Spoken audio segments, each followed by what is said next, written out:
Hello students, आज हम discuss करने वाले हैं केमिस्ट्री चैप्टर 1 जो कि केमिकल रिएक्शन एंड इक्वेशन। और आज इस चैप्टर पे बेसिस कुछ क्वेश्चन है पास्ट ईयर में, वो डिस्कस करने वाले हैं। तो यहाँ कुछ लिस्ट आप देख सकते हैं नेक्स्ट पेज पे कि अराउंड 12 क्वेश्चन मैंने यहाँ सेलेक्ट किया है जो कि 21 तक है। नेक्स्ट वीडियो में हम फिर से दूसरा 12 लेके आएंगे लाइक दैट।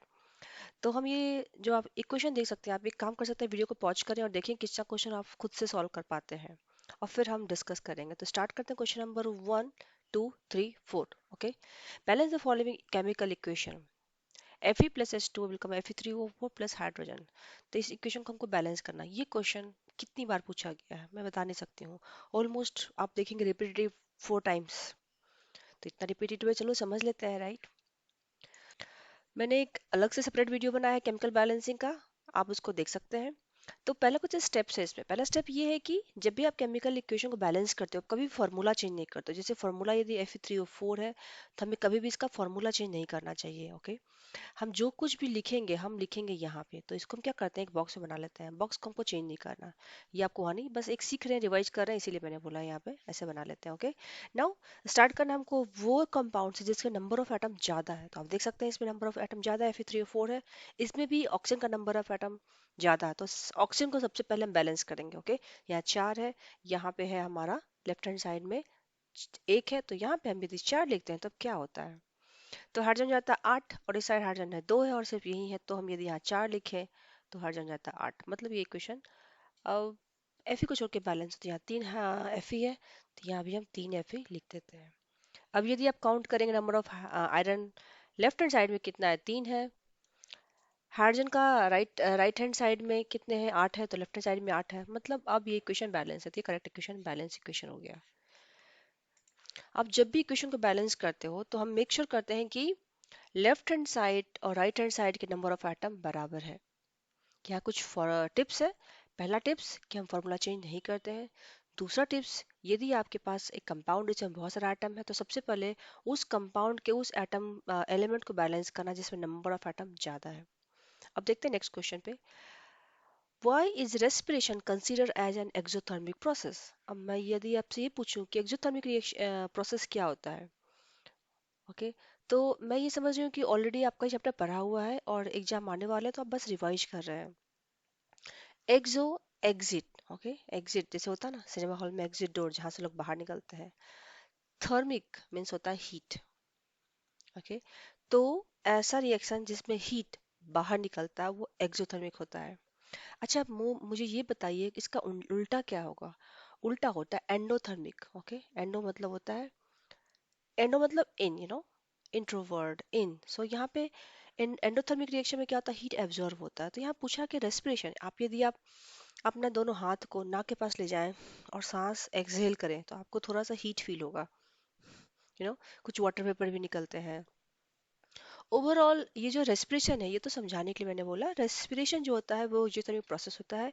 अभी रेस्पिरेशन होता क्या है, रेस्पिरेशन जब हम खाना खाते हैं, राइट, तो खाने क्यों खाते हैं, बॉडी में एनर्जी के लिए। आप ये पढ़ेंगे बायोलॉजी चैप्टर में भी कि रेस्पिरेशन में क्या होता है, जो ग्लूकोज मॉलिक्यूल्स होता है जो कि बहुत बड़ा होता है, C6H12O6, ये in presence of oxygen break होता है। ओके, और ये क्या बनाते हैं, ये बहुत सारा एनर्जी रिलीज करते हैं, और ये CO2 एंड हाइड्रोजन। चलिए इसको बैलेंस करते हैं। सबसे स्टार्ट करना है इस कंपाउंड से कि इसमें नंबर ज्यादा है। तो कार्बन 6 है तो 6 लिख लेते हैं। हाइड्रोजन कितना है, 12 है, तो यहाँ पे 6 लिखते हैं, तो क्या होता है, बैलेंस जाता है। ऑक्सीजन बेचारा बच जाता है। तो ऑक्सीजन के पास अ, अब ये दोनों इक्वेशन हमारा बैलेंस हो जाए, क्योंकि ऑक्सीजन यहाँ पे भी है 6, राइट, 12 6 18, इधर भी हो गया 18। तो इक्वेशन बैलेंस है, तो आपको समझ में आ गया एक्सोथर्मिक रिएक्शन की होता है। During respiration oxygen is utilized to break down the glucose molecules and energy heat is released. Okay, so since heat is related this process को एक्सोथर्मिक प्रोसेस। चूंकि ये एक मार्क्स है तो इतना इनफ होगा, ठीक है। नेक्स्ट क्वेश्चन देते हैं, balance the following chemical equation. अब एक क्वेश्चन को देखते हैं कि कैसे बैलेंस करते हैं। पहला स्टेप क्या, फार्मूला चेंज नहीं करना है। फार्मूला ऑलरेडी दिया हुआ है तो हमको कुछ नहीं करना है, बस हमको यहाँ पे कोफिशिएंट बनाना है, लिखना है। ओके, ये हमारा हो गया लेफ्ट हैंड साइड, ये हमारा हो गया राइट हैंड साइड। तो हमको नंबर ऑफ एलिमेंट काउंट करना है, इस साइड कितने हैं, इस साइड कितने हैं, और थोड़ा सा ट्रायल एरर प्रोसेस को यहाँ पे डील करना है। तो स्टार्ट करते हैं। लेड यहाँ पे एक है, यहाँ पे लेड एक है। ओके, फर्स्ट ऑफ ऑल यदि नाइट्रेट है यहाँ पे दो, है ना, तो यदि सेम नाइट्रेट इधर होगा तो हम लोग नाइट्रेट का जो ग्रुप काउंट करेंगे, लेकिन यहाँ पे हमको इंडिविजुअल नाइट्रोजन कितना है, ऑक्सीजन कितना है, ये हमको काउंट करना है। तो आई थिंक मुझे इसको अलग से एक कॉपी कर लेना चाहिए, फिर मैं इसको आपको एक्सप्लेन करती हूँ। तो ये हमारा है लेफ्ट हैंड साइड और ये हमारा है right hand side. Left hand side है, राइट हैंड साइड है। ओके, यहाँ पे लेड कितना है, एक है, यहाँ पे एक है। ऑक्सीजन कितना है यहाँ पे, दो दूना छः, सी 3 × 2 6, और this side oxygen is 5। Okay, अब नाइट्रोजन काउंट करते हैं। नाइट्रोजन कितना है यहाँ पे, इस साइड हो गया हमारा नाइट्रोजन दो है, और इधर नाइट्रोजन हमारा एक है।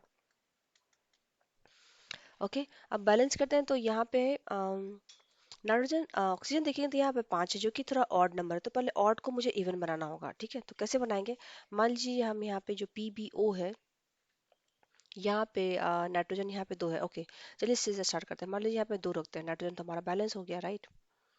ओके, नाइट्रोजन हो गया हमारा, इस साइड भी दो है, इस साइड भी दो हो गया। ओके, अब ऑक्सीजन कितने हो गए, तो 4 + 2 6 और एक सात, मतलब कुछ तो ये लग रहा है। मान लीजिए यहाँ पे फिर हम स्टार्ट करते हैं, ये इसको मुझे पहले बनाना होगा क्या, इवन नंबर, तो यदि दो लिख देते हैं यहाँ पे, तो लेड, ओके, तो लेड को मुझे दो बनाना पड़ेगा, तो दो लिखती है यहाँ पे। अब देखते हैं ऑक्सीजन कितना है, तो ऑक्सीजन हो गया दो, चार, तो छः, छः दो आठ है। ओके, ऑक्सीजन हो गया आठ।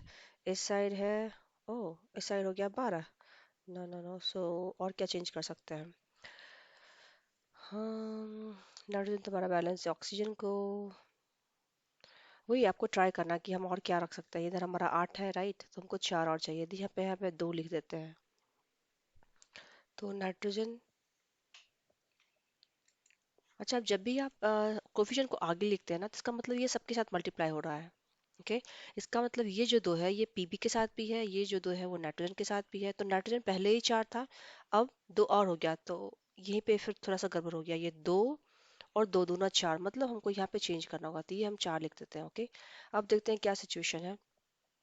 ये बहुत ही मेसी लग रहा है, मैं इसको नया ही पेज भी लिख देती हूँ, जगह बहुत। चलिए इसको अच्छे से समझते हैं एक बार फिर से, क्योंकि मैंने जगह नहीं था तो इसको मैंने वापस लिखा है। तो स्टेप नंबर क्या मैंने बताया कि स्टार्ट करना नंबर ऑफ एलिमेंट जिसमें ज़्यादा है, नंबर ऑफ एटम इसमें ज़्यादा, तो ये हमारा ज़्यादा वाला पार्ट है। ठीक है, फिर काउंट करना कि दोनों तरफ कितने एलिमेंट है, पीवी इधर वन है, पीवी इधर वन है। ओके, ऑक्सीजन हमारा हो जाएगा 3 × 2 6, इधर कितना है 5, हमने ऑलरेडी काउंट कर। नाइट्रोजन कितना है यहाँ पे दो है, इधर कितना है एक है। ठीक है, क्योंकि क्वेश्चन इंपॉर्टेंट इसीलिए क्योंकि पहला बैलेंसिंग थोड़ा सा डिफिकल्ट है, तो मुझे हमें इसको अच्छे से समझना होगा ताकि हम और डिफिकल्ट सिचुएशन को भी बैलेंस कर पाए, राइट। और ये क्वेश्चन दो तीन बार पूछा है, तो चलिए इसको अच्छे से थोड़ा समझ लेते हैं, थोड़ा टाइम जा रहा है बट इट्स ओके। अब हम देखते हैं कि मैंने बहुत सारा ट्राई किया, अब यहाँ पे हमने क्या था, फाइनली हमने चार ट्राई किया था, राइट। तो यहाँ पे नाइट्रोजन हमारा हो गया चार, और यहाँ पे दो है, तो यहाँ पे यदि हम दो रखते हैं तो नाइट्रोजन बैलेंस हो जाएगा। लेड हो गया इधर दो, यदि हम यहाँ पे दो रख दें तो ये लेड भी इधर बैलेंस हो जाएगा।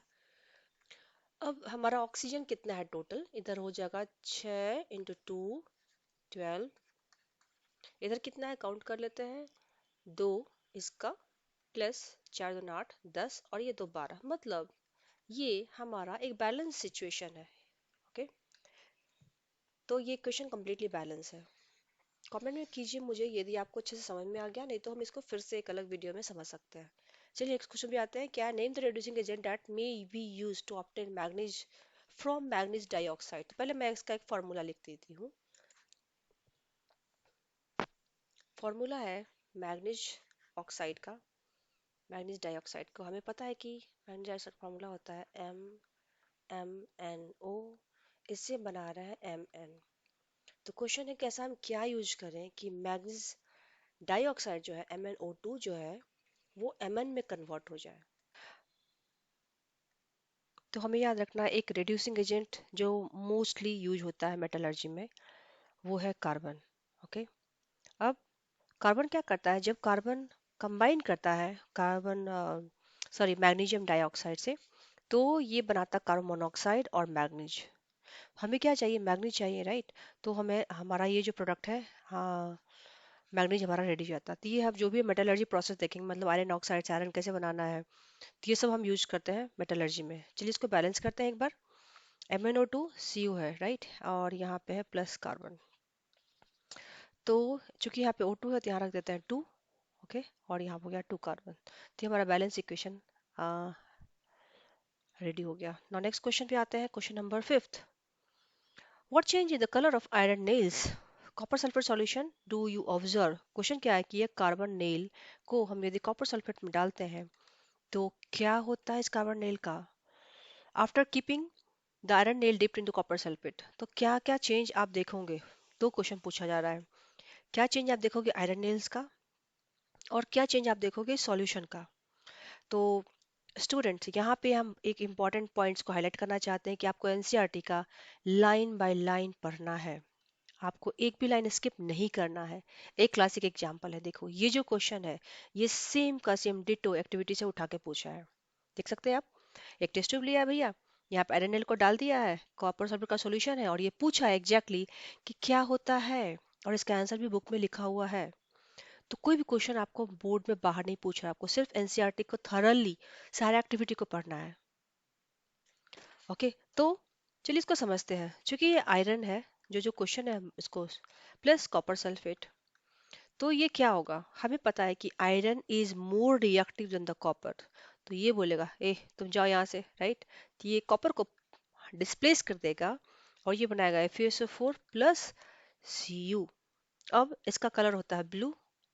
तो जब FeSO4 बना, इसका कलर होता है ग्रीन। कुछ कुछ जो सल्फेट है, सॉल्यूशन है, उसका एक लिस्ट बनाना है आपको और थोड़ा याद करना, ओके।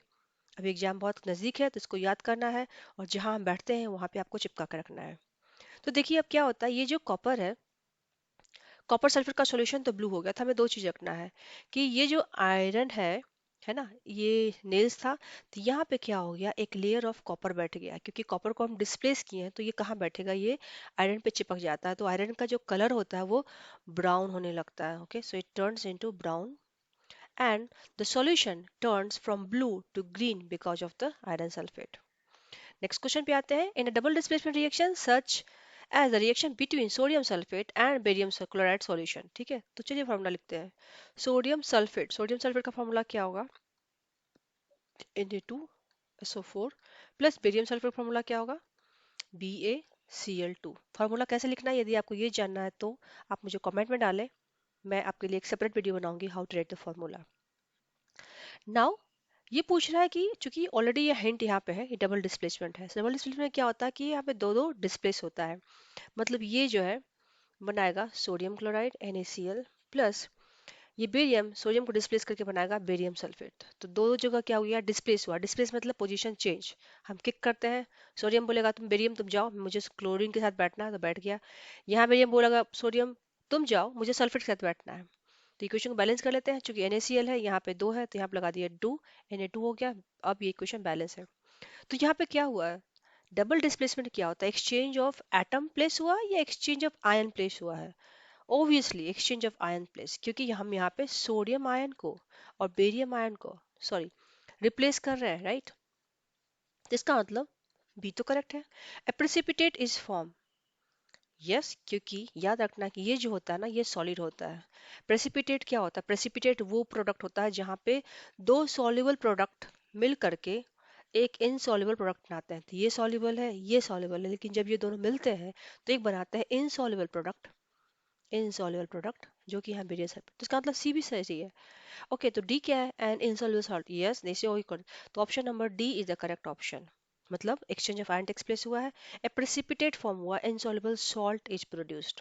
तो यहाँ पे मैंने आपको क्या सिखाया, what is precipitation reaction, okay. What is precipitation, precipitation is a reaction in which two soluble reactant reacts and form insoluble product, okay, product। Example, this is a classic example, और ये मैं बता नहीं सकती हूँ कितना इंपॉर्टेंट है। Almost every year ये क्वेश्चन पूछा गया किसी तरह से, what is double displacement reaction, give one example, और इस तरह के क्वेश्चन। ये आप देखेंगे एक same I think question repeat हुआ है जो मैं अभी डिस्कस करने वाला हूँ। अगेन मैं हाईलाइट कर रही हूँ और एम्फेसाइज कर रही हूँ कि आप प्लीज प्लीज प्लीज एनसीईआरटी को अच्छे से पढ़ो। आप देखो same question, exactly same line उन्होंने एनसीईआरटी से उठाया है। प्रेसिपिटेट क्या होता है, क्या प्रोडक्ट फॉर्म होता है, फॉर्मूला क्या होता है, एक्सेट्रा। नेक्स्ट क्वेश्चन पे आता है। ये देखिए, ये 2021 में है, इसके पहले वाला क्वेश्चन 2020 में था, ठीक है। A student took sodium sulfate solution in a test tube. Okay, sodium sulfate लिया and add barium chloride. इसमें क्या डाला? Barium chloride. Solution में क्या था? Sodium sulfate, right? Na2SO4. He observed that insoluble substance formed. Just now we discussed what was the insoluble substance. Barium chloride और sodium sulfate जब मिलते हैं तो क्या बनाते हैं? Double displacement, right. मतलब क्या हुआ डबल डिस्प्लेसमेंट में? ये इसको साथ बैठ रहा है, सोडियम को हटाया तो BaSO4, प्लस ये भी इसके साथ बैठ रहा है, डबल, दोनों डिस्प्लेस हो रहे हैं। तो इसका आंसर हो जाएगा BaSO4। BaSO4 है हमारा ऑप्शन नंबर सी। सी, यहाँ पे सब में BaSO4 BaSO4, लेकिन फॉर्मूला किसका सही है भैया? फॉर्मूला सिर्फ बेरियम सल्फेट का सही है। क्यों? क्योंकि बेरियम आता है ग्रुप नंबर 2 प्लस प्लस, और सल्फेट का चार्ज होता है -2, तो ये एक करेक्ट फॉर्मूला है। Others are not correct. Next question पे आते हैं। Sodium react with water. चलिए लिखते हैं, sodium react with water, form sodium hydroxide and give hydrogen gas. मतलब आप देख सकते हैं ये जो बताया गया है, ये क्या एक है वर्ड इक्वेशन। ओके, और इसको मैंने कन्वर्ट किया केमिकल इक्वेशन में। अब क्या कर रहा है? Balance the equation. मैंने एक सेपरेट वीडियो बनाया how to balance the equation. यदि आपने वो वीडियो नहीं देखा है तो प्लीज उसको जाके वॉच कीजिए। तब तक हम इसको बैलेंस करते हैं। ये सबसे सिंपल बैलेंस इक्वेशन है। तो एक्चुअली में आप देख सकते हैं कि सारे में सोडियम वाटर है, तो इसका मतलब हम इसको बैलेंस कैसे करें? तो यहाँ पे सोडियम 1 है, सोडियम 1 है, ओके।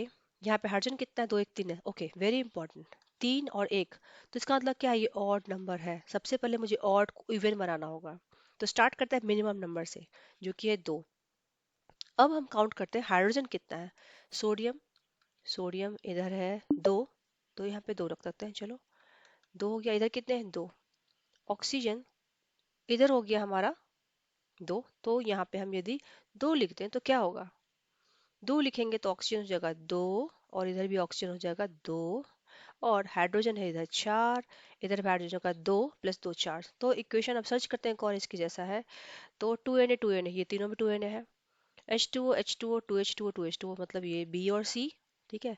अब B C में क्या सही है? Option number B is the correct option.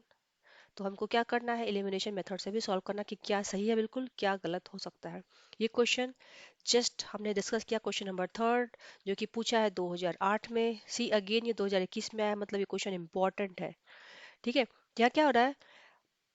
पहले मॉडिफाई कैसे किया था? Respiration is exothermic, explain. यहाँ पे देखिए, ये रेस्पिरेशन का ही तो इक्वेशन है, जहाँ पे ग्लूकोज क्या करता है? ऑक्सीजन से कंबाइन करता है और ब्रेक डाउन होता है कार्बन डाइऑक्साइड एंड वाटर में। तो ये क्या है? एक एक्सोथर्मिक रिएक्शन है। चलिए, is it a neutralization reaction? No. What is neutralization reaction? When acid react with base and form salt plus water. What is endothermic reaction? Where heat is absorbed. Is it a endothermic? No. What is displacement reaction? अभी मैंने just now we have discussed double displacement, जहाँ पे क्या होता है? एक दूसरे को displace करता है। तो ये option number C is the only correct option. Which of the following statement about given reaction are below are correct? Manganese oxide plus HCl, MnCl2, H2O and Cl2। तो ये क्वेश्चन देख के लग रहा है ये है ऑक्सीडेशन एंड रिडक्शन चैप्टर का। मुझे कमेंट में बताइए, क्या मैं उसको, इसके लिए आपको कुछ सेपरेट चैप्टर चाहिए आपको, तो मैं आपको सेपरेट वीडियो बना के प्रोवाइड कर दूंगी। तब तक के क्वेश्चन को पढ़ते हैं। HCl is oxidize to Cl2। HCl is oxidize to Cl2। Yes, correct. क्योंकि ऑक्सीडेशन में क्या होता है? ऑक्सीडेशन में हम पढ़ते हैं कि ओके, मैं यहीं पे एक्सप्लेन करती हूँ। Oxidation where hydrogen is lost. Okay, hydrogen lost हुआ है। यस, हुआ है, इसका मतलब ये सही है, HCl इज ऑक्सीडाइज्ड। अच्छा, रिडक्शन क्या होता है? रिडक्शन होता है where hydrogen combine, hydrogen gain और कंबाइन। तो H Mn2 is reduce to MnCl2। Mn2 is reduce to MnCl2, ये भी सही है क्योंकि रिडक्शन ऑक्सीडेशन का जस्ट अपोजिट है। यदि ऑक्सीडेशन में हाइड्रोजन का लॉस हो रहा है तो रिडक्शन में ऑक्सीजन का गेन होगा, सॉरी, रिडक्शन में ऑक्सीजन का लॉस होगा। तो मैं इसको यहाँ सेपरेटली लिख देती हूँ। ऑक्सीडेशन का दो डेफिनेशन आपको याद रखना है। एक होता है gain of oxygen plus और loss of hydrogen। ठीक है, रिडक्शन इसका जस्ट उल्टा है, मतलब gain of hydrogen and loss of oxygen. ठीक है, तो यदि यहाँ देखें तो MnO2 जो है वो क्या किया, ऑक्सीजन का लॉस किया, तो ये रिड्यूस हुआ, इसका मतलब सेकंड भी करेक्ट है। तो हम यदि आपसे ये पूछे MnO2 जो है वो रिड्यूस हुआ है, तो उसको कुछ रिड्यूसिंग एजेंट चाहिए, राइट? तो इसका रिड्यूसिंग एजेंट कौन है? ऑब्वियसली HCl, तो यहाँ लिखा है ऑक्सीडाइजिंग एजेंट, मतलब ये गलत है। MnCl2 acts as oxidizing agent. MnCl2 acts yes, it is helping because HCl is oxidizing into Cl2। अब oxidizing agent क्या होता है? एजेंट मतलब होता है हेल्पर, राइट? एजेंट मतलब क्या होता है? जो हेल्प करता है।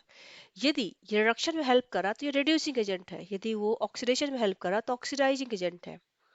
तो अब देखते हैं ऑप्शन नंबर कौन कौन सा सही है। HCl is oxidize to Cl2। एक बार फिर से चेक करते हैं, यस, मतलब जिसमें जिसमें वन, ओके वन सब में है, ठीक है। MnO2 is reduced to MnCl2, yes, second किस में है? इसमें okay. Now fourth, so option number A is the correct option. 1 minute. MnCl2 acts oxidizing agent. No, I think 1 minute, I think there's a mistake. MnCl2 help in oxidation, yes, it is helping, right? Because it is oxidizing. No, but they have written MnCl2, but they are talking about it should be MnO2, not MnCl2. Next question 11 पे आते हैं। Question number क्या बोल रहा है? 1 minute. It is important to balance the chemical equations to satisfy the law of conservation of mass. Which of the following statement law is incorrect? See, जब भी question को पढ़ना है तो क्या करना, अच्छे से पढ़ना। कभी कभी हम भूल जाते हैं, नॉट करेक्ट, इनकरेक्ट, ओके, तो हमें ये ऑप्शन ढूंढना जो सही नहीं है। अब मुझे ये बताइए, law of conservation of mass क्या होता है? कंजर्वेशन ऑफ मास ये बोलता है कि हम इस दुनिया में कोई भी चीज नया नहीं बना सकते हैं, जो ऑलरेडी है वही ट्रांसफॉर्म हो रहा है। इसका मतलब क्या हुआ, जो भी रिएक्टेंट है जो रिएक्ट कर रहे हैं वो उसका मास एग्जैक्टली सेम होगा जो प्रोडक्ट फॉर्म हो रहा है, क्योंकि हमने कुछ बनाया ही नहीं नया, वो जस्ट कन्वर्ट हो रहे हैं। इसका मतलब जो भी मास इस साइड में है वही मास इस साइड में होगा, यानी mass of reactant is equal to mass of product. हमको टोटल काउंट करना है, तो ये तब पॉसिबल होगा। रिएक्टेंट में क्या होंगे, नंबर ऑफ एटम्स, हर एक एटम का अपना अपना मास होता है। इसका मतलब the total mass of element present on the right hand side should be equal to left hand side, so option number 1 is the correct. Okay, reactant is equal to product. Option number 2, the number of atom to each element remains the same before and after. Yes, this is called balancing। जब भी हम करते हैं तो हम balance करते हैं, H2 plus O2 forming water। इसको बैलेंस करने के लिए हम यहाँ 2 लिख देते हैं, यहाँ 2। देखिए नंबर ऑफ एटम यहाँ कितना है, 4 है। ऑक्सीजन कितने हैं, 2 है। यहाँ पे कितने हैं, 4 हाइड्रोजन है और 2 ऑक्सीजन है, राइट? तो इसका मतलब क्या हुआ, ये सही है। Option number D, the chemical composition of reactant is same before and after. Absolutely not correct. Chemical composition कैसे सेम होगा? जब रिएक्शन होता है तो एक बॉन्ड टूटता है और वो दूसरे से कंबाइन होता है, राइट? इसका मतलब कंपोजिशन सेम नहीं होगा। However, let's see the last option, the mass can neither created nor destroy in the chemical। This is what we discuss, कि हम कोई भी मास इस धरती पे नहीं बना सकते, वो बस एक से दूसरे में ट्रांसफॉर्म हो रहा है। और जब आप टोटल मास काउंट करेंगे तो वो एक्जैक्टली सेम होगा। लास्ट क्वेश्चन पे आते हैं। आई थिंक ये मैंने एनिमेशन में नहीं रखा, लेकिन भूल गई। Which of the following is categorized as thermal compound पे एग्जैक्टली दिया गया। देखिए सिल्वर क्लोराइड को लिया उन्होंने, सनलाइट में डाला है और फिर ये क्या हो गया है, सिल्वर क्लोरीन बन गया है, राइट? तो क्या हो गया,